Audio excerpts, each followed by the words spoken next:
Estoy en prisión preventiva hace 11 años. En septiembre mi papá tiene su segundo infarto. Me despedí sin saber que era para siempre y no que era hasta el otro jueves. Se condena sin pruebas. Es un negocio monstruoso el que hay. Yo creo que la finalidad es que se mueran todos adentro. Yo siempre digo, a mí me lo llevaron bien y me lo devolvieron en un cajón. Nos arruinaron la vida. Es una venganza.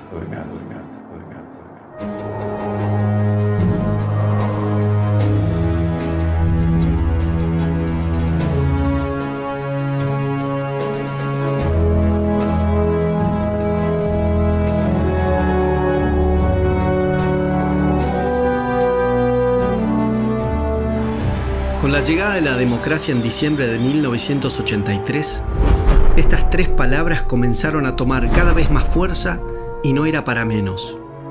Los argentinos teníamos una gran necesidad de saber qué nos había pasado, qué había sido de miles de compatriotas y por sobre todas las cosas, que se hiciera justicia. Con el tiempo, esas palabras dejaron de representar su real significado y se fueron acomodando a un relato falaz y a la medida de intereses que poco o nada tenían que ver con la preservación de la memoria, para no volver a repetir errores, con la verdad y con la búsqueda de justicia.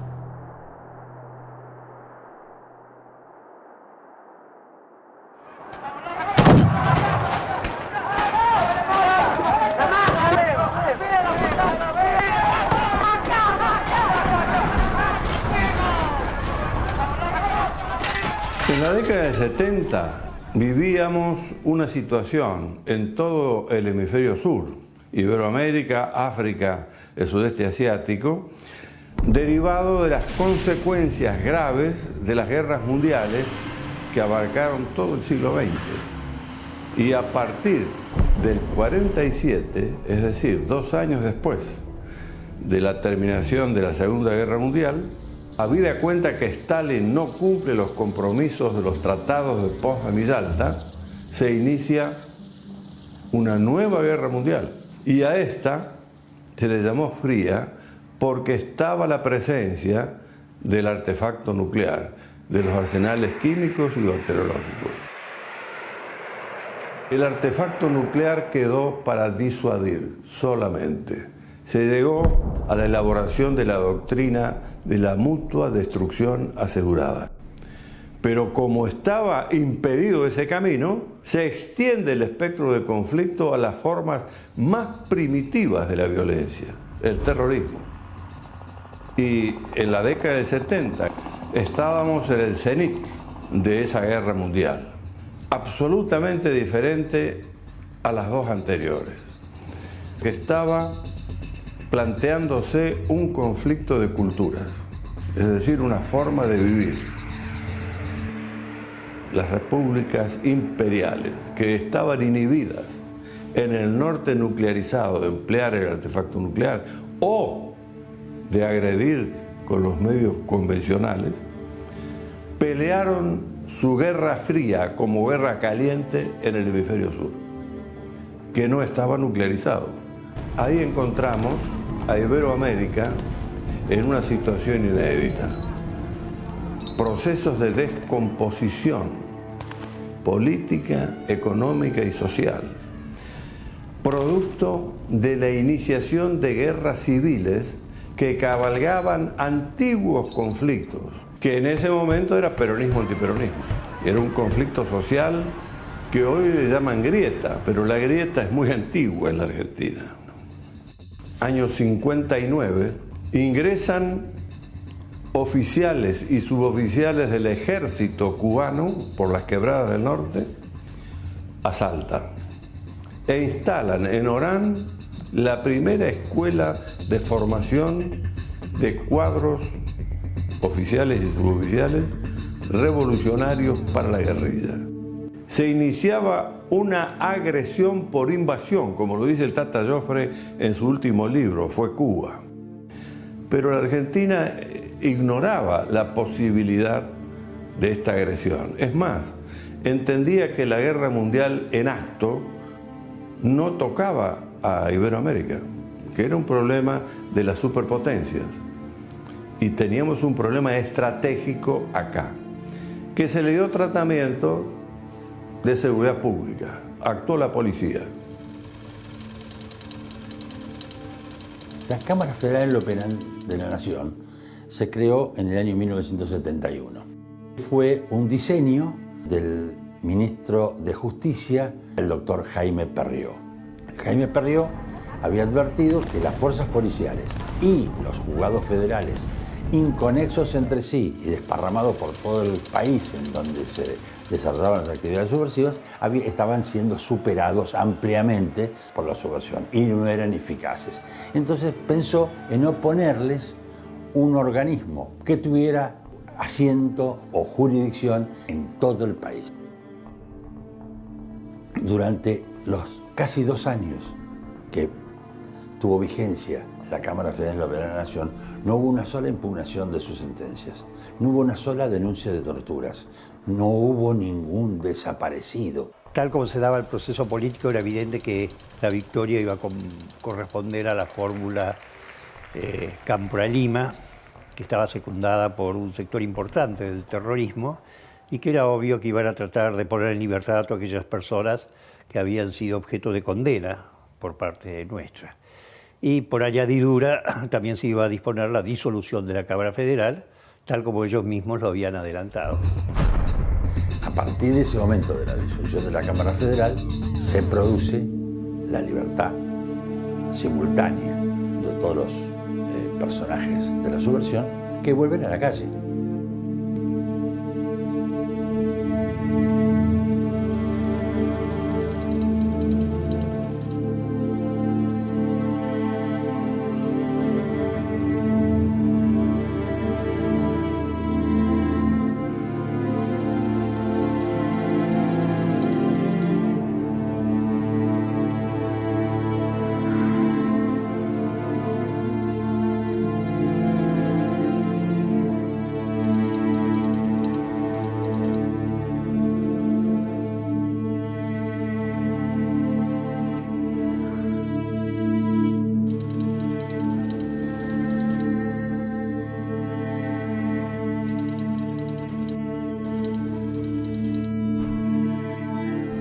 Produjeron un promedio en 8 años de 10.800 hechos de terrorismo. Había un promedio en algunos lapsos de 3 hechos de terrorismo diarios.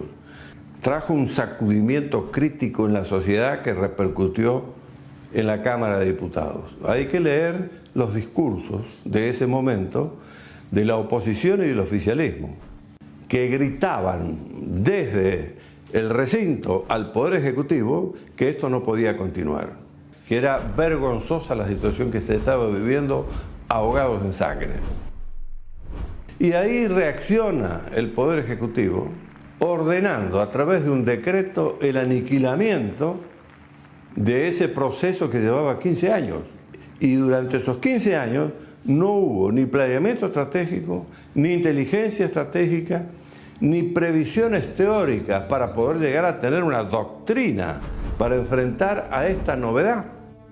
Se reaccionó mal con el decreto de aniquilamiento, que en vez de ir al Estado Mayor Conjunto para su planificación, fue a los Estados Mayores Generales, que son administrativos.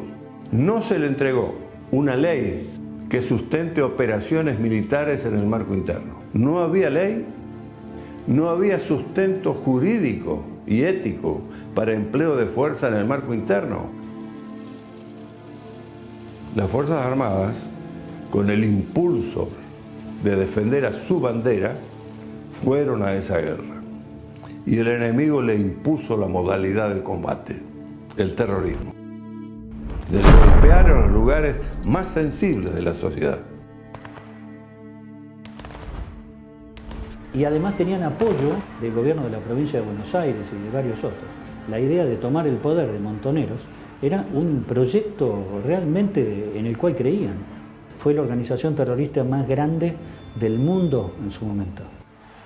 En diciembre de 1983, el presidente Raúl Alfonsín sancionó los decretos 157 y 158/83, que declaraban, el primero, la necesidad de perseguir penalmente a los terroristas imputándoles delitos comunes, y el segundo, a procesar a las 3 juntas militares que gobernaron el país desde marzo de 1976 hasta 1982, también imputándoles delitos comunes. Y de esa manera limpió a todos los políticos del gobierno peronista y a todos los intendentes radicales y ministros radicales del gobierno militar. Esto fue un acuerdo político, es decir, se utilizó a la política para dejar fuera a los políticos. Por ese motivo crea la CONADEP, para referirse nada más que a los militares, y luego Trócoli promete, una vez que sale el informe de la CONADEP, promete un informe similar respecto del terrorismo que nunca se llegó a concretar. En el año 1986 se dicta la Ley 23.492 de punto final, que establecía que toda acción penal contra los autores penalmente responsables de los delitos de desaparición forzada de personas, torturas y asesinato que tuvieron lugar durante el proceso de reorganización nacional y que no hubieran sido citados a declarar antes de los 60 días corridos de promulgada la ley, eran considerados no punibles. La idea de las leyes de punto final y obediencia debida, es decir, un olvido, un perdón, se refería a todos los combatientes de jerarquías que no tenían poder de decisión, sino que cumplían órdenes o habían militado por razones de ideales políticos ejerciendo la violencia, pero sin la responsabilidad del mando. En el año 1987 se dicta la Ley de Obediencia Debida 23.521, que especificaba que los subordinados, cuyo grado estuviera por debajo de coronel, en tanto y en cuanto no se hubieran apropiado de menores o de inmuebles de desaparecidos, no eran punibles, pues se limitaban a obedecer órdenes emanadas de sus superiores. Hacia fines de la década del 80 y principios de la del 90, el entonces presidente Carlos Menem firma una serie de 10 decretos donde indulta a civiles, integrantes de las Fuerzas Armadas, de seguridad y miembros de las organizaciones terroristas. En el año 2003, el Frente para la Victoria obtiene el 22% de los votos por debajo de su oponente, Carlos Menem, quien había obtenido el 24%. Este último decide bajarse el balotaje, por lo que automáticamente resulta electo Néstor Kirchner como nuevo presidente del país. Necesitado de generar rápido consenso para legitimar su escaso poder, Néstor Kirchner hizo todo lo que estuviera a su alcance y más para lograrlo sin importar las consecuencias. Había que buscar un enemigo lo suficientemente malvado a quien cargarle con todos los males de la Argentina. Y las Fuerzas Armadas y de Seguridad eran los enemigos perfectos, pues su poder de respuesta era prácticamente nulo. De esta manera, conseguía consenso con las agrupaciones de izquierda. Yo lo he visto a Kirchner seleccionar esos jueces y yo lo he visto a Kirchner reunirse con ellos antes de ser designados. No me lo contó nadie, estuve en todas las reuniones. Y lo que Kirchner les decía es, ustedes están para actuar con total independencia, nunca los van a llamar de la Casa de Gobierno. Así era, ¿eh? Y no estoy mintiendo, vayan y pregunten a cualquier juez de la Corte. Me tengo 2 problemas que para mí son problemas de Estado, los derechos humanos y la posible dolarización de la economía. Salvo esos 2 temas que me preocupan enormemente, pues se están ventilando en la justicia, la verdad es que nosotros no tenemos ningún interés en ningún tema. Y estos temas nos preocupan porque son políticas de Estado.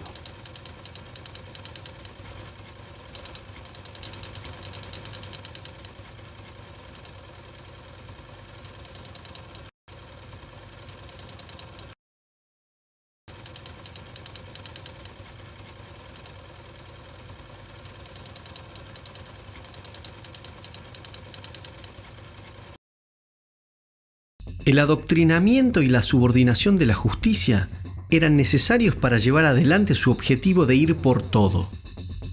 Luego vendrían el copamiento de los medios de comunicación, la cultura, la educación y las empresas estratégicas. Ni los jueces de casación, ni nosotros fuimos acosados y expulsados con las peores artes por algo que hayamos hecho mal. El problema para Kirchner era justamente lo que no estábamos dispuestos a hacer. Lo que la Corte Suprema no estaba dispuesta a hacer era a cambiar sus votos, cada uno de los miembros, contrariando lo que habían dicho en la causa Camps y en muchas otras que declaraban la validez de las leyes de obediencia debida y punto final, que fueron 2 leyes consideradas de amnistía.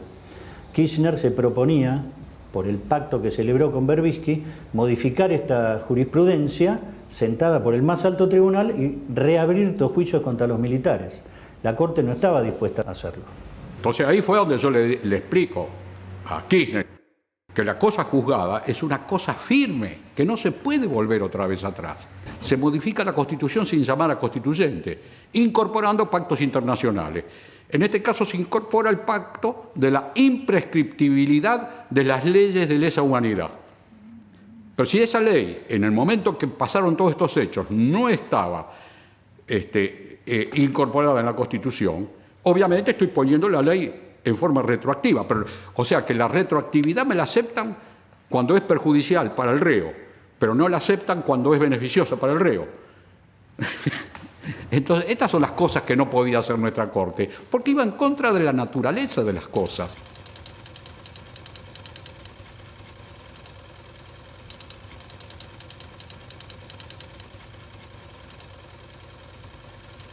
De esta manera, se logró asegurar la voluntad del máximo tribunal del país en materia de derechos humanos, consiguiendo 3 objetivos fundamentales: enjuiciar a las Fuerzas Armadas y de Seguridad, violando todos sus derechos humanos; bloquear a la justicia federal con causas de lesa humanidad, impidiendo que miembros del gobierno tuvieran que responder ante la justicia por delitos de corrupción, narcotráfico y enriquecimiento ilícito a los que Néstor Kirchner no era ajeno; y perseguir a la oposición con procesos judiciales, en particular si estaban vinculados a los años 70. A mi criterio, no era necesario hacer cambios en la Corte Suprema. De hecho, los cambios fueron muy aplaudidos porque decían se terminó con la mayoría automática, pero la verdad es que fue hecho mediante un proceso que nunca se había visto en la Argentina. Jamás se los presionó con llevarlos públicamente al escarnio del juicio político, como hicieron el gobierno kirchnerista a través del senador Falú, haciéndole un escrache público a los jueces y acusándolos nada más que por los fallos que habían dictado. La gente los aplaudió, pero nosotros que trabajamos en la justicia federal nos dimos cuenta que era una bajada de línea completa para toda la justicia federal, en especial la justicia federal penal. Más de 100 miembros del Poder Judicial fueron perseguidos, denunciados, presionados o extorsionados para que se adaptaran al nuevo régimen judicial o dejaran vacantes sus puestos. Varios jueces fueron procesados, algunos resultaron encarcelados, mientras que otros debieron exiliarse. Venía recibiendo amenazas, venían multitudes a mi casa que las traían en colectivo a hacer scratches, pintaban los vidrios del edificio, pintaban los mármoles, las veredas, le gritaban a los vecinos que nos echaran. En la autopista Panamericana, el auto del doctor Vázquez recibe 2 impactos de arma de fuego. Seguidamente, una llamada en su domicilio amenaza de muerte a su hijo. Si un gobierno es capaz de echar, como echó, con semejante violencia y exposición a los jueces de la Corte Suprema, entonces todo el resto de los jueces supieron, y luego lo iban a comprobar, hasta qué punto estaban dispuestos los Kirchner y sus secuaces a llevar adelante esta política. Tanto la ley de obediencia debida como la de punto final fueron declaradas constitucionales por nuestra Corte Suprema de Justicia por la totalidad de sus miembros. Por eso llamó la atención en el año 1998 que el Congreso resolviera derogar esas leyes. La única explicación razonable que se podía dar es que estaban comenzando a sentirse nuevos vientos políticos, nuevos aires políticos en la República, que no estaban de acuerdo con lo que se había hecho hasta ese momento en materia de tratar de concretar una reconciliación en la sociedad argentina.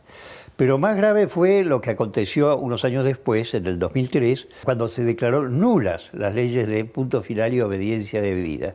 Porque si bien el Congreso pudo derogarlas, con lo cual no se aplicaban de ahí para adelante, pero los efectos de esas leyes se cumplían plenamente, al declararlas nulas, lo que pretendía el Congreso era que esas leyes se tuvieran como que no se existieron jamás, que no podían ser dictadas.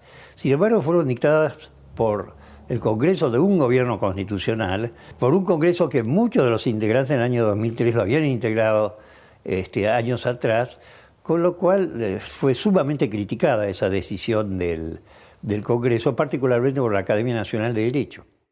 Esto lo hicieron a través de una ley de nulidad.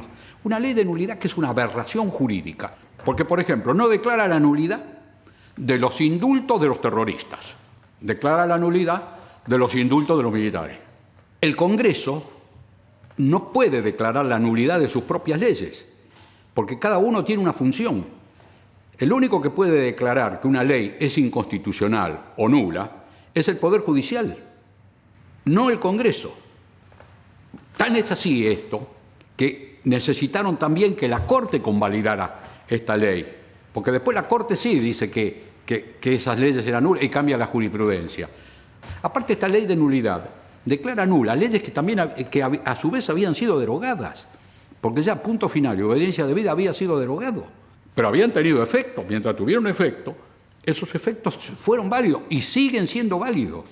Llamó poderosamente la atención que esos indultos, que también habían sido declarados válidos por la Corte, en un momento dado, esa misma Corte, en el año 2005, los declara inválidos. La única explicación es que había cambiado la filosofía jurídica que existía en la mente de la mayoría de los nuevos jueces de la Corte, según los cuales, en la medida que se indultaba a personas que estaban involucradas en la comisión de hechos de delitos de lesa humanidad, tales actos no podían ser aceptados por el ordenamiento jurídico argentino. Sin embargo, no había ninguna norma, ni hay ninguna norma, que impida el indulto de una persona que haya estado involucrada en un delito de lesa humanidad. Los juicios se reabrieron, en definitiva, cuando se declara la invalidez de las leyes de obediencia debida al punto final, cuando se advierte un deseo de los jueces de seguir la línea de pensamiento político que tenía el gobierno de Kirchner, cuando se advierte en muchos magistrados judiciales un deseo de complacer no solamente a ciertos sectores de la sociedad, sino también a ciertos sectores que habían accedido al poder. Y lo que nosotros podemos decir es que esos juicios violentaban principios básicos de la Constitución, porque se había desconocido una amnistía y no había razón para desconocer la amnistía. Se había desconocido una amnistía y se había desconocido la aplicación de la ley penal más benigna, con lo cual volvieron una gran cantidad de integrantes de las Fuerzas Armadas, que incluso habían sido sobreseídas en algunos casos, a ser sometidas a juicios que duraron varios años, a juicios durante los cuales permanecieron detenidos sin tener una condena, bajo condiciones penitenciarias lamentables, bajo condiciones humanas degradantes. La categoría lesa humanidad o delitos contra el derecho de gentes fue una creación surgida en el Acuerdo de Londres del año 1945, exclusivamente para juzgar a los nazis, no a otra cosa, no tiene un efecto expansivo, porque de esa manera se estaría aplicando una analogía penal. Por lo tanto, no son delitos de lesa humanidad. Genocidio tampoco, porque acá no hubo una persecución a ningún grupo étnico, religioso, social, político o lo que fuere, sino simplemente que lo que hicieron las Fuerzas Armadas fue defender a la población civil de los ataques de los grupos terroristas que amenazaban y que habían llegado inclusive a que tuviéramos en aquel momento un atentado cada 2 horas. Los delitos de lesa humanidad aparecen tipificados en la Convención de Roma, a la cual se adhirió el gobierno argentino, pero ya en este siglo. Pero la Convención de Roma establece categóricamente que ya se va a aplicar respecto de los hechos delictivos que se cometan a partir de la aprobación de la Convención, no por los hechos anteriores. Con lo cual no tendría que haberse aplicado acá. El argumento para decir que los delitos de lesa humanidad no prescriben es señalar que los delitos de lesa humanidad fueron delitos siempre, no es necesario sancionarlos por ley y escribirlos para que la gente los conozca, porque desde siempre fueron considerados delitos y no necesitan entonces una legislación. Con esto, por ejemplo, no están de acuerdo la casi totalidad de los penalistas de todo el mundo, incluido, por ejemplo, los miembros de la Cámara Federal que juzgaron a los comandantes. Porque a ninguno de los comandantes los condenaron por delitos de lesa humanidad. A Videla, Masera y Agosti les declararon prescriptos algunos delitos. Entonces, si los camaristas de la Cámara Federal en lo penal, a los cuales se los ha alabado durante estos últimos 30, 40 años, no conocían la definición de delito de lesa humanidad, ¿cómo lo va a conocer un subteniente o el cabo Primero González de la policía de la provincia del Chaco? Es un absurdo. Todos los principios referentes a la imprescriptibilidad de los delitos de lesa humanidad, todos los principios referentes a la inaplicabilidad de la ley retroactiva más benigna para los delincuentes de lesa humanidad, todo eso está prohibido por la Convención de Roma. Todo eso está prohibido incluso por la Convención Americana sobre Derechos Humanos, que muchas veces se invoca. Todos ellos dicen que esas cláusulas se aplican para adelante, no para atrás, porque eso acarrea una absoluta inseguridad jurídica. Y viola nuestro artículo 18 de la Constitución, según el cual nadie puede ser sometido a un juicio sobre la base de leyes que no estaban en vigencia cuando se comete el hecho que se cuestiona. Ahora, ¿por qué se hizo eso? Bueno, fundamentalmente por el criterio que tuvo la mayoría de los jueces de la Corte. No hubo ninguna ley que así lo dispusiera entre nosotros. Pero los integrantes de la mayoría de la Corte, los jueces Lorenzetti, Hayton del Olasco, Maqueda y los demás magistrados que nombró el gobierno de Kirchner, con algunos agregados como Petracchi. Petracchi cambió de criterio completamente. Él en su momento había votado por la constitucionalidad de la ley de obediencia debida al punto final y después votó por la inconstitucionalidad. Cuando se produjo eso, nosotros vimos un cambio jurisprudencial muy grande a partir del caso Simón, en donde se admitió la aplicación retroactiva de las leyes penales más gravosas para los imputados, lo cual importaba tirar por la borda una de las conquistas más importantes de la democracia constitucional en los siglos XVIII y XIX. La política de Lorenzetti fue manejar la justicia, tratar de conducirla como si fuera un gremio. Él es un secretario general de un gremio que maneja la propiedad, la vida y la libertad de los argentinos, el gremio más poderoso. Esto de llamar a los camaristas, inclusive de las justicias provinciales, para bajar línea, inaugurar una política de derechos humanos y decir esto es una política de Estado que tenemos garantizado con los otros poderes. Imagínense el juez que está resolviendo este caso. Se encuentra dentro de un andarivel ya bajado por el presidente de la Corte, avalado por los miembros de la Corte y con el Consejo de la Magistratura, el Poder Legislativo y el Ejecutivo acompañando para que no se salga de esos andariveles. El condicionamiento a la independencia de ese juez es manifiesto y es la primera vez que ocurre eso en la Argentina. Se interpretan los tratados internacionales de la manera que le resulta más conveniente al gobierno constitucional. Por ejemplo, en la Convención de 1994, cuando se le asignó jerarquía constitucional a determinados tratados sobre derechos humanos que están en el artículo 75 y inciso 22, nunca los convencionales aceptaban que esos tratados tuvieran jerarquía superior a la Constitución, porque lo prohibía la ley que declaró la necesidad de la reforma, que además había establecido que no se podía modificar ninguna parte del inicio de la Constitución y que toda modificación de esa área iba a ser declarada inválida. Sin embargo, a través de la interpretación que hizo la Corte a partir del año 2003, se llegó a la conclusión de que eso no era así, de que en el mundo se habían surgido nuevos valores, nuevas concepciones sociales, que se había constatado que existía una costumbre internacional ya hace muchas décadas muy fuertes, en virtud de la cual no se podía permitir la aplicación de esa legislación más benigna a los autores de delitos de lesa humanidad. Pero esa fue una interpretación política que se hizo, que no coincidía con la realidad jurídica y que además tampoco coincidía con la realidad histórica. La instauración de justicia legítima, proclamando que los jueces deben abandonar la imparcialidad, un valor destacado en todo el mundo. Imagínense un juez parcial, un juez militante.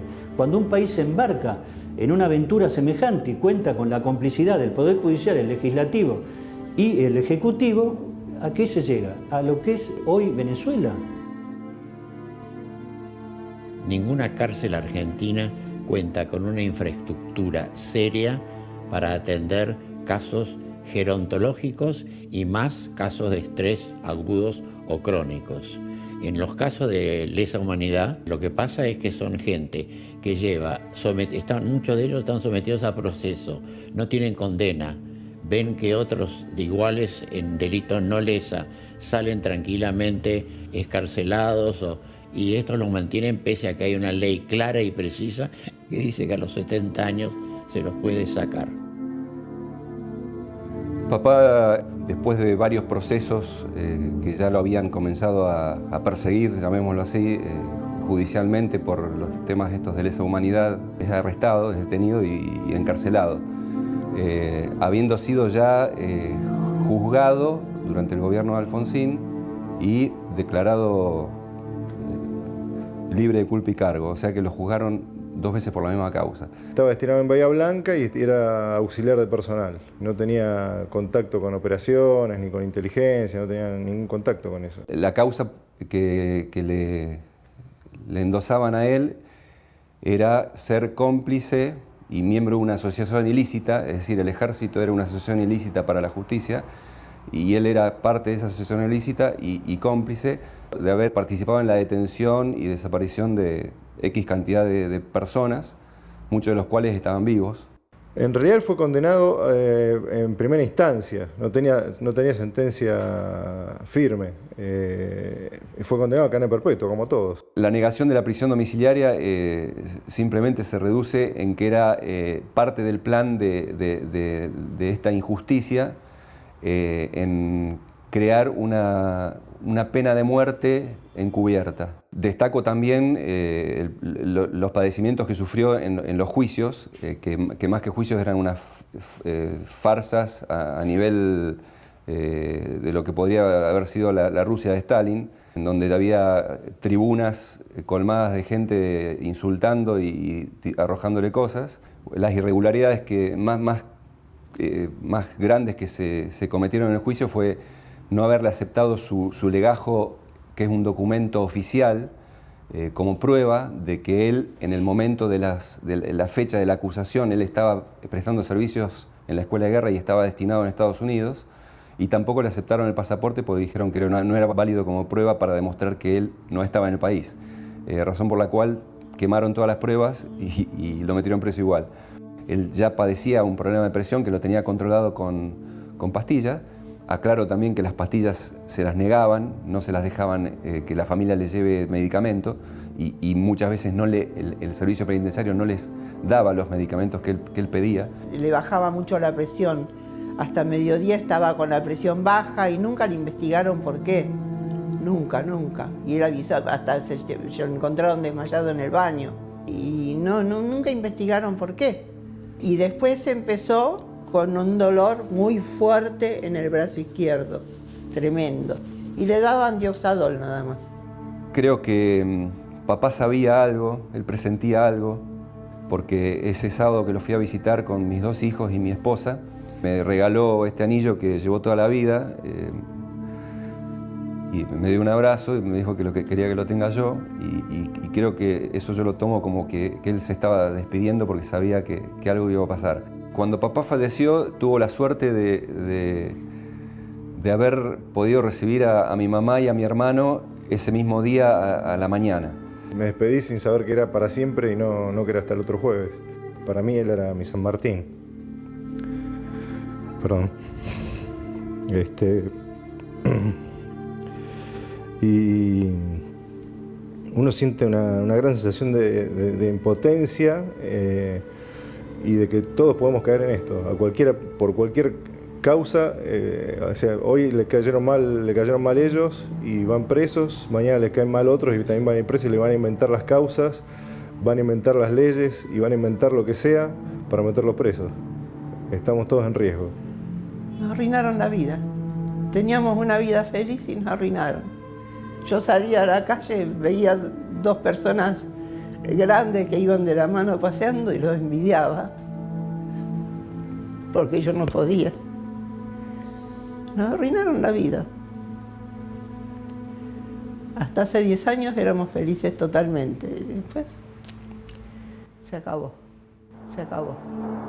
Además, las cárceles argentinas están para este tipo de detenidos ubicadas en general lejos de las viviendas o de los domicilios familiares, lo cual dificulta el contacto de las personas mayores con sus familias.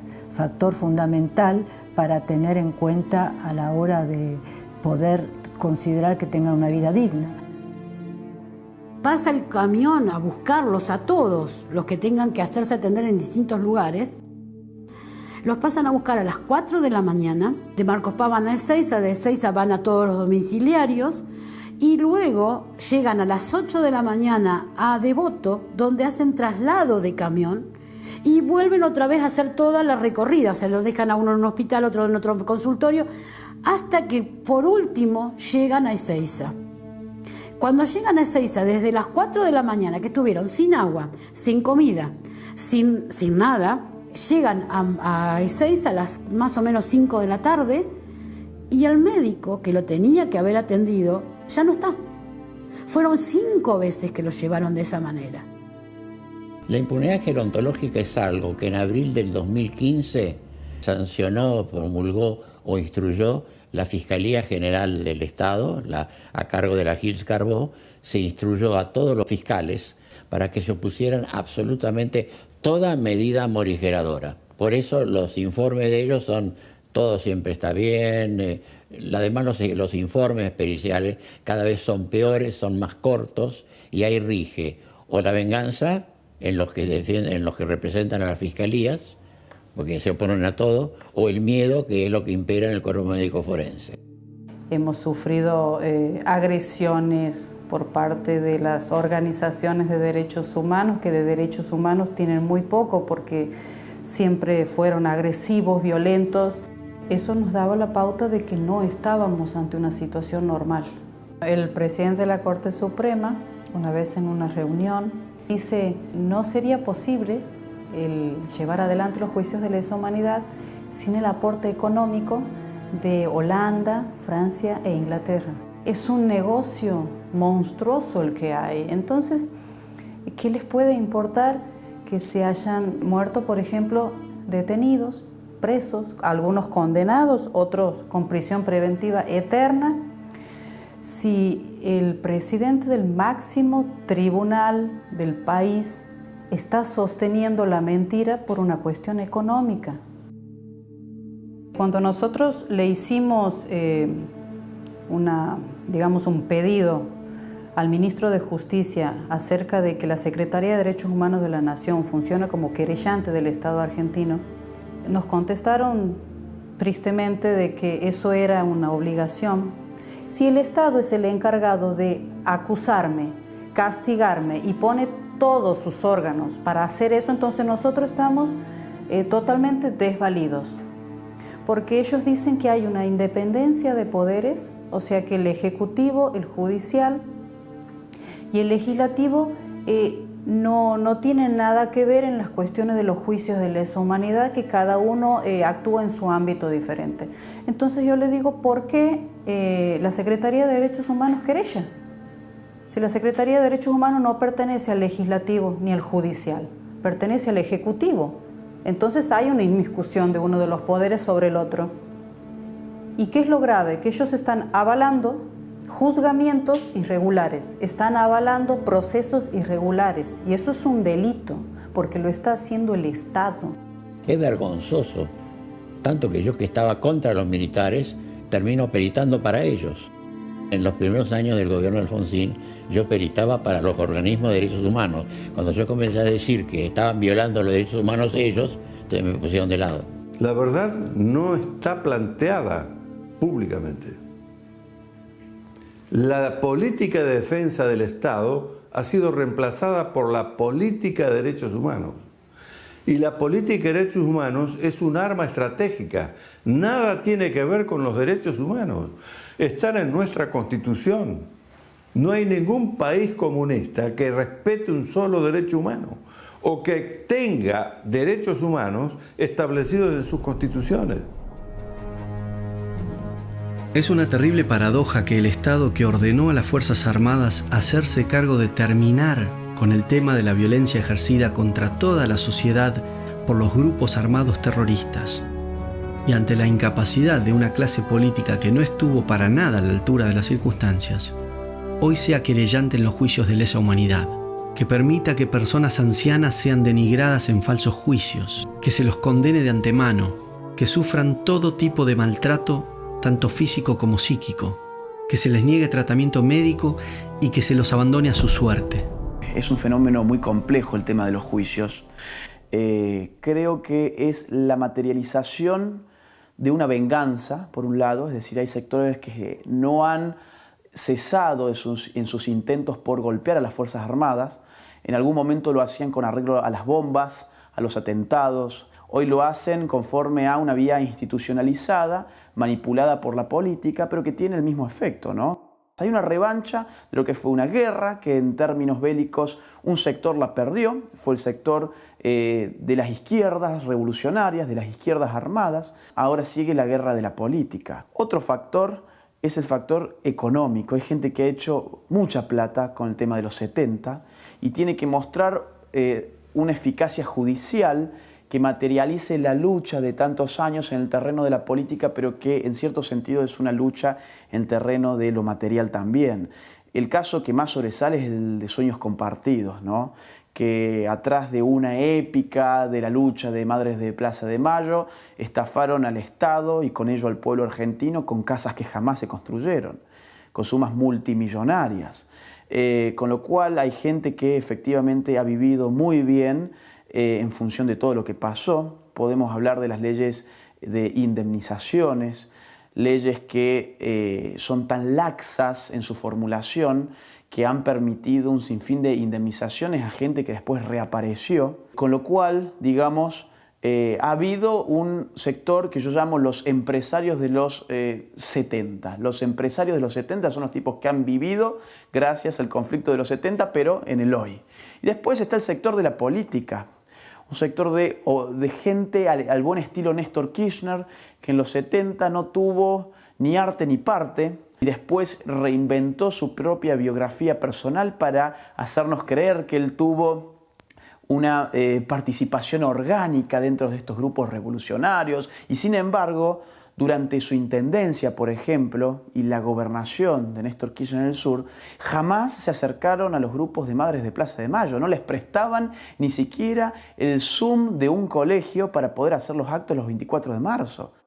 Usó los 70 para montar una épica gubernamental que disparó la legitimidad hacia arriba, de la cual él carecía ni bien inició su tramo presidencial. Pasó a ser el paladín, ¿no?, de estas causas. La militancia en las organizaciones del peronismo revolucionario, la UES, Montoneros, FAP, Sacerdotes por el Tercer Mundo y FAL, la tradición guevarista del PRT, Ejército Revolucionario del Pueblo y las tradiciones socialistas y comunistas.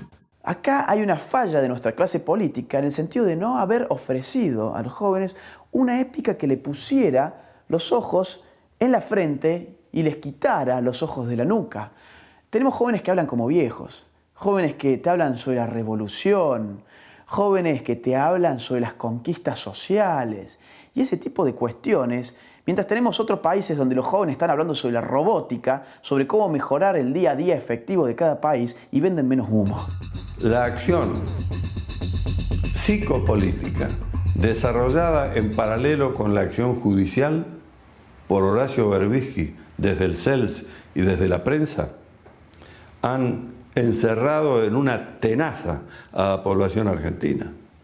Nos quedamos sin fuerzas armadas para atender a los reales riesgos estratégicos de este tiempo y nos quedamos sin poder judicial, en particular con la justicia federal penal. Hoy no tenemos jurisprudencia válida porque se han llevado por delante todos los principios del derecho penal. Se han modificado los conceptos centrales de lo que se está haciendo en los tribunales orales federales.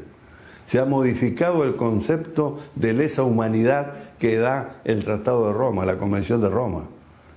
Y lo ha hecho la Corte, que a su vez, a través de su presidente, dice que siguen una decisión política y no el respeto a la Constitución y a la ley. Más claro, imposible. O reacciona el electorado argentino o estamos con un problema grave hacia el futuro inmediato. Es importante que tomemos conciencia de que los derechos humanos, por definición, pertenecen a todos los seres humanos, sin distinción de raza, credo, posición social o política. Es fácil reconocerlos en quienes son nuestros iguales. La grandeza radica en reconocerlos en aquellos que son completamente distintos a nosotros. Las futuras generaciones deben crecer sin odios ni divisiones, comprendiendo que la violencia de la década del 70 nos atravesó a todos en mayor o menor medida. Para ello debemos revisar nuestra historia sin apasionamientos ni banderías políticas que en nada contribuyen a la búsqueda de la verdad. Solo así podremos dejar atrás un pasado que se empeña en no dejarnos avanzar hacia el futuro.